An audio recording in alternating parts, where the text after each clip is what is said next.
부활. 모든 사람들이 가장 소박한 연민의 감정조차 스며들지 않을 만큼 둔감했던 것은 단지 그들이 직무를 수행하고 있었기 때문이야. 직무를 수행하는 이들이었기 때문에 인간애가 스며들지 않았던 거지. 포장된 땅에 비가 스며들지 못하는 것처럼. 이 말은 자신의 직무를 수행한다는 이유로 죄 없는 사람들에게 조그마한 동정조차 가지지 않고 대범하게 잔혹한 일을 벌이는 것을 두고 네흘류도프가 깨닫는 내용입니다. 우리는 지금 어떻게 살고 있나요? 그저 나는 내 할 일만 하면 된다는 생각과 시스템이 그러하다는 이유로 타인에게 생각 없이 고통을 주고 있지는 않나요? 오늘 소개드릴 이 책은 그러한 내용을 담고 있으며 우리의 삶을 한번 되돌아보게 하는 소설이라 할 수 있습니다. 작가 소개. 1828년 러시아 야스나야 폴리아나에서 레프 톨스토이는 백작 가문이 넷째 아들로 태어났습니다. 부와 신분을 타고났지만 그의 삶은 처음부터 평온하지 않았습니다. 그가 2살이 되던 해 어머니가 세상을 떠나고 9살 때는 아버지마저 노상에서 피살됩니다. 이로 인해 톨스토이는 죽음과 상실을 일찍 경험하게 됩니다. 1844년 카잔 대학교에 입학하지만 형식적이고 공허한 대학 교육에 실망해 중도의 학업을 포기하고 1847년 고향으로 돌아옵니다. 그는 진보적인 지주가 되어 농업개혁과 농노계몽에 힘쓰려 했지만 이 시도는 실패로 끝나고 이후 몇 년간 방탕한 생활에 빠지게 됩니다. 1851년 맏형 니콜라이를 따라 군인으로 복무하는 동안 잡지에 익명으로 작품을 연재하면서 비로소 작가로서 첫 발을 내딛게 됩니다.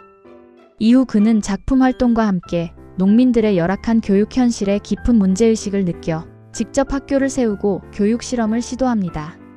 1862년 결혼한 뒤에는 문학에 전념하며 전쟁과 평화, 안나 카레니나 같은 대작을 집필하고 러시아를 대표하는 작가로 명성을 얻게 됩니다. 그러나 바로 이 시기 톨스토이는 깊은 삶의 회의와 정신적 위기에 빠집니다.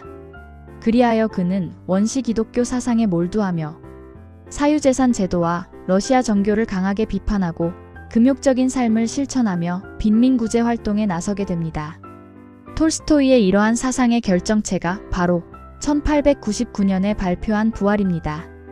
말년의 톨스토이는 사유재산과 저작권 포기 문제로 아내와 심각한 갈등을 겪었고 결국 집을 떠나 방랑하다 어느 작은 영무원의 관사에서 83세의 나이로 생을 마감합니다. 부활 탄생 배경. 1887년 톨스토이가 59세 즈음에 법률가이자 작가인 코니로부터 흥미로운 형사 사건을 듣게 됩니다.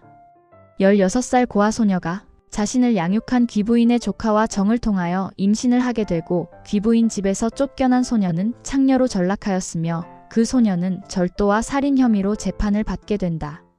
그녀를 유혹한 남자가 우연히 그 재판의 배심원이 되어 그녀와 재회하고 그는 그녀의 비참한 모습에 속죄하려고 하지만 그녀는 감옥에서 장티푸스로 죽고 말았다는 이야기였습니다. 톨스토이는 코니에게 이 일화를 소설로 쓰라고 적극 권하지만 그가 글을 쓸 기미를 보이지 않자 그의 허락하에 이 이야기를 소재로 글을 쓰게 되었습니다. 그 당시 그는 빈민구제에 힘쓰느라 부활에 온전히 집중하지 못하다가 두오보르 교도들이 정부의 탄압을 받고 있어 이 교도들을 캐나다로 이주시키기 위해 선금을 받고 나서야 필사적으로 마무리할 수 있었다고 합니다. 자, 그럼 줄거리를 시작해 보겠습니다. 이 소설의 시작은 마슬로바가 독살 사건에서 피의자로 법정에 서는 장면으로 시작됩니다. 마슬로바는 유곽에서 일하는 여자로 돈 많은 상인을 독살했다는 혐의로 재판을 받게 된 것입니다. 진실은 마슬로바가 일하는 유곽에서 술에 취한 상인이 자신이 묵고 있는 호텔에 가서 그의 가방에 있는 돈 40루블을 가져오라는 심부름을 마슬로바에게 시키게 됩니다. 상인이 술에 취해 열쇠를 찾지 못하는 관계로 마슬로바는 호텔 직원에게 부탁해 문을 열게 되는데 그때 그녀와 호텔 직원은 상인의 가방에 돈이 많다는 것을 알게 됩니다. 그날 상인은 돈으로 마슬로바를 하루 샀고 그가 필요 이상으로 그녀를 괴롭히자 그녀는 호텔 직원에게 하소연을 합니다. 그러자 호텔 직원과 그의 친구는 그녀에게 수면제를 먹이라며 가루약을 건넸고 마슬로바는 그것을 술에 타서 상인에게 먹이게 되고 상인은 죽게 됩니다. 호텔 직원이 권한 가루약은 수면제가 아니라 독살이 가능한 약으로 마슬로바를 이용해 상인을 죽이고 그 돈을 가로채려는 호텔 직원과 그의 친구가 꾸민 짓이었습니다. 이 재판을 하는 날 배심원으로 왔던 네흘류도프는 마슬로바를 알아보고 깜짝 놀랍니다. 공작이며 부유한 상류층인 네흘류도프는 대학 3학년 때 노고모 두 분이 살고 있는 집에서 여름을 보내게 됩니다. 고모네 집에는 하인이지만 딸처럼 여기는 마슬로바가 있습니다. 그때 그는 마슬로바에게 책을 권하기도 하며 순수한 마음으로 그녀를 사랑하게 됩니다. 그때 마슬로바는 16살이었습니다. 3년 후 그는 전장으로 가는 길에 고모 집에 들르게 됩니다. 출발하기 전날 밤 그는 마슬로바를 유혹했고 그녀에게 100루블을 주고 떠납니다. 이를 계기로 마슬로바는 임신을 하게 되고 이후 소식조차 없는 네흘류도프를 기다립니다. 그가 군대에서 돌아오는 날 그녀는 그가 고모네 집에 들를 것으로 기대했지만 오지 않자 늦은 밤 비오는 거리를 헤치고 기차역으로 가게 됩니다. 그곳에서 기차 안에 있는 네흘류도프를 보게 됩니다. 그녀는 창문을 세게 두들겼고 늦게야 알아챈 장교들이 창문을 열려고 했으나 잘 열리지 않았습니다. 네흘류도프가 그들을 밀쳐내고 창문을 열었으나 그는 그녀를 알아보지 못했고 기차는 이미 천천히 움직이기 시작한 상태였습니다. 그녀는 죽고 싶었습니다. 객차 밑으로 몸을 던지려고 하자 뱃속의 아이가 경쾌하게 기지개를 켜는 듯해 그녀는 서둘러 집에 오게 됩니다. 지칠 대로 지치고 비에 젖고 진흙투성이가 되어 집으로 돌아온 그녀는 그날부터 그녀 안에서 정신적인 대변화가 일어났고 지금의 모습이 되었습니다. 그녀는 더 이상 선을 믿지 않았고 그녀의 변한 모습에 고모들은 그녀가 나간다는 말에 흔쾌히 수락하며 내보내게 됩니다. 이후 아이는 낳아 고아원에 보내지고 고아원으로 아이를 보낸 노파는 아이가 도착하자마자 곧 죽었다는 소식을 전해줍니다. 그녀는 몇 곳을 거쳐 하인으로 일을 했으나 어디 가든 자신을 성적 대상으로만 대하는 것에 환멸을 느껴 유곽의 삶을 선택하게 됩니다. 이렇게 법정에서 그녀를 알아보게 된 네흘류도프는 자신이 저지른 그때의 행동으로 마슬로바가 이 지경까지 오게 되었다는 것으로 생각하고 깊은 죄책감을 느끼게 됩니다. 재판은 지루하게 이어집니다. 마슬로바의 사건은 이날의 마지막인 세 번째 사건으로 재판장은 오후 6시 이전에 애인을 만나러 호텔에 가야 했고 집행관은 전날 과음으로 늦게 도착한 상태였으며 판사는 아내와 다투어 마음이 불편한 상태에서 재판은 진행됩니다. 지루하게 이어온 재판은 이로 인해 마지막에 순간적으로 모든 결정을 내리게 됩니다. 배심원들 또한 그런 결정을 내리게 되는데요. 다들 너무 지친 데다 논쟁의 갈피를 잃고 헤매는 바람에 아무도 답변의 유죄이나 생명을 빼앗을 의도는 없었음이라는 문구를 덧붙일 생각을 하지 못했다. 네흘류도프도 흥분하여 누락을 알아차리지 못했다. 답변서는 그러한 형태로 작성돼 법정에 전해졌다. 이리하여 마슬로바에게 징역 4년이라는 형이 내려지고 네흘류도프는 이를 바로 잡고자 고군분투하지만 모두들 관행만 중시하고 그 내용에 대해 생각해보려 하지 않습니다. 네흘류도프는 마슬로바를 면회하고 자신의 잘못에 대한 용서를 구하며 자신이 그녀와 결혼을 하겠다고 말합니다. 또한 그는 마슬로바를 형사범들이 있는 감옥에서 조금 더 상황이 나은 정치범들이 있는 감옥으로 옮겨줍니다. 그렇게 감옥에 드나드는 동안 네흘류도프의 자기를 이용해 억울한 사건을 해결해주고자 간청하는 사람들이 생겨나고 하나 둘 해결해주다 보니 많은 사람들이 그를 찾게 됩니다. 그 과정에서 그는 간수들이 선량한 사람들에게 조차 채찍질을 가하며 잔인한 행동을 하는 것을 보게 됩니다. 태양이 대지를 뜨겁게 데우는 여름날, 죄수들을 시베리아로 호송하는 도중 기차역까지 걸어가는데 그동안 햇빛을 보지 못한 죄수들이 일사병으로 죽어가는 모습을 네흘류도프는 보게 됩니다.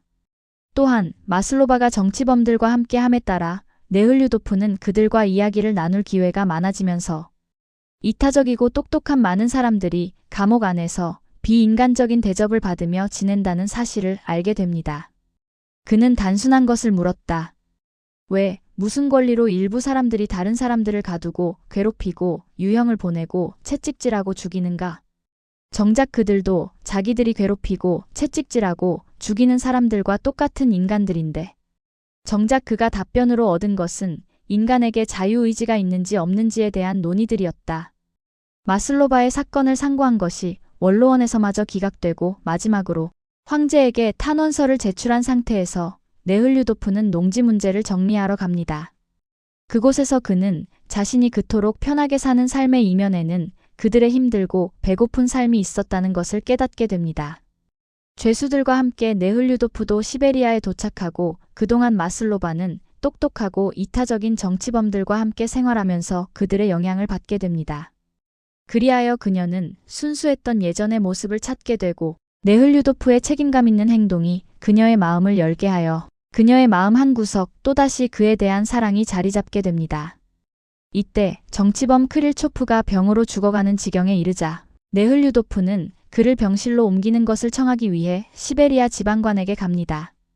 지방관은 저녁 식사에 그를 초대하게 되고 지방관의 집에 가기 전에 우체국에 들러 마슬로바가 징역형을 면하게 되었다는 반가운 편지를 받게 됩니다.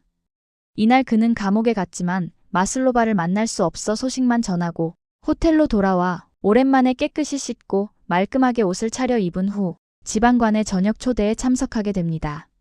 잘 꾸며진 지방관의 집에서 자신에게 익숙한 부류인 품이 있는 사람들과 맛난 음식을 먹고 대화를 나누면서 네흘류도프는 자신의 자리가 그런 곳이었다는 것을 상기하며 그 순간을 맘껏 즐깁니다. 지방관의 집을 나서려는데 지방관의 딸이 자신의 아이를 보고 가라고 합니다. 사랑스런 아이의 모습에서 그는 자신도 그렇게 살고 싶다는 소망이 간절해집니다.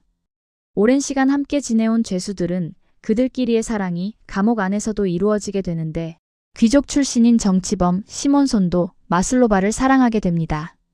하지만 네흘류도프와 마슬로바와의 관계를 알고 있던 그는 네흘류도프에게 먼저 허락을 구하게 되는데 네흘류도프는 마슬로바의 의견이 중요하다고 말합니다.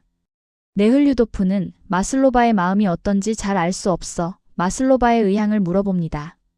마슬로바는 달리 무슨 수가 없으니 시몬손의 마음을 받아들이겠다고 말하지만 눈망울에 눈물이 맺히는 것을 보게 됩니다. 그는 그녀가 자신을 사랑하지만 자신에게 더 이상의 피해를 줄 수 없어 그러는 거라 생각하면서도 더 이상의 행동은 취하지 않습니다. 지방관 집에서 만난 영국인의 감옥 취재를 위해 통역의 위치로 함께한 네흘류도프는 그동안 보았던 것보다 더한 감옥의 적나라한 참상을 보게 되고 도저히 참지 못해 집으로 돌아옵니다. 그는 왜 이런 일이 생겨나게 되었는지 괴로워하다 우연히 영국인이 준 복음서를 보게 되고 마태복음을 읽으며 답을 찾게 됩니다. 그가 감옥에서 목격한 모든 끔찍한 악과 그 악을 자행하는 사람들의 평온한 자신만만함은 그저 사람들이 불가능한 것, 즉 스스로 악하면서 악을 바로잡으려 했기 때문이라는 점이 이제 선명하게 느껴졌다. 마지막으로 화자는 이런 말을 하며 이 소설을 마무리합니다. 이날 밤 이후 네흘류도프에게는 완전히 새로운 삶이 시작됐다. 그가 새로운 생활 조건 속으로 들어섰기 때문이라기보다 이때부터 일어난 모든 것이 그에게 이전과 완전히 다른 의미를 띠었기 때문이다. 인생의 이 새로운 시기가 어떻게 끝날지는 미래가 보여줄 것이다. 클로징. 세상이 하루아침에 달라질 리는 없겠죠. 같은 상황이라도 내가 바라보는 시선에 따라 세상은 달라 보이는 것입니다. 아무 생각 없이 저지른 행동들이 얼마나 참혹한 현실을 만들어내는지 자각하게 된다면 그때부터 세상은 변하기 시작할 것입니다. 내가 하는 일도 위에서 시켜서 무심히 기계처럼 하는 것과 그 일에 의미를 부여하고 보람을 찾고자 한다면 결과는 분명 달라질 것입니다. 이 이야기는 마슬로바와 네흘류도프의 사랑 이야기라기보다 인간이 자신의 생각 없이 남의 생각으로 살아간다면 얼마나 큰 죄를 짓게 되는지를 보여주는 소설이라 할 수 있습니다. 스스로를 믿는다는 것은 가벼운 즐거움을 추구하는 동물적인 나를 위해서가 아니라 거의 언제나 그것에 거스르며 온갖 물음을 해결해야 한다는 의미였다. 타인을 믿는다는 것은 아무것도 결정할 필요가 없으며 이미 모든 것이 결정되었으되 그 결정이 언제나 정신적인 나를 거스르고 동물적인 나를 위해 이루어진다는 의미였다. 그뿐 아니라 자신을 믿으면 언제나 사람들로부터 비난을 받았고 타인을 믿으면 주위의 칭찬을 들었다. 톨스토이는 자신을 믿으며 사는 것이 타인을 믿으며 사는 것보다 결코 쉽지는 않다고 말합니다. 그럼에도 불구하고 자신을 믿으며 살아야 하는 이유는 삶의 방향을 잃지 않기 위해서라고 말합니다. 잘못된 판결 앞에서도 사과하지 않는 판사와 검사보. 사건의 진실보다 절차만을 따지는 원로원. 죄수들의 말 한마디에 독방과 구타로 되갚아주는 간수들. 똥물 위에 잠들게 죄수들을 내버려두는 호송병들. 이들은 특별히 잔인한 사람들이 아닙니다. 이들은 다 우리의 이웃입니다. 그저 철저히 명령을 따르고 규칙을 지키고 책임은 위에 있다고 믿고 행동했을 뿐입니다.